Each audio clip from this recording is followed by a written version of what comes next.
నరకము అనేది ఉందా? ఈ వీడియో చూడండి, మీకు అర్థమవుతుంది.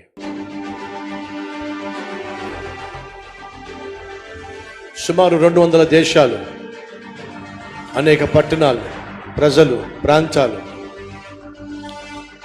5,60,00,000 మంది చచ్చిపోతున్నారు ప్రతి సంవత్సరం. గంటకు 6,000 మంది, నిమిషానికి 107 మంది, క్షణకు సుమారు 2 చచ్చిపోతున్నారు.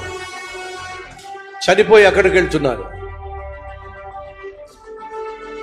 ఒక్కొక్కడు అలా నరకంలో రాలుతున్నారు, శాశ్వతము నరకంలో కాలిపోవడానికి, నిత్య నరకంలోనికి. ఈరోజు వాక్యం వింటున్న సహోదరి, నువ్వు రక్షణ లేకుండా ఒకవేళ కన్ను మూస్తే అదిగో అలాగే నువ్వు నరకంలో రాలిపోతావు, ఆ విధంగా కాలిపోతావు. అగ్ని ఆరని, పురుగు చావని భయంకరమైన స్థలం అది. ఏడుపు, పళ్ళు కొరుక్కోవడం మాత్రమే ఉండే స్థలం.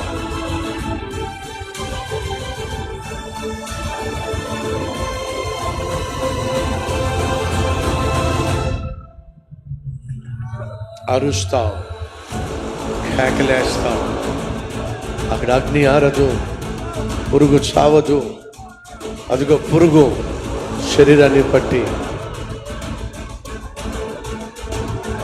నరకం చూపించేస్తుంది. నువ్వు మరణిస్తే ఎక్కడికి వెళ్తావు? నరకానికా, పరలోకానికా? ఆలోచించు.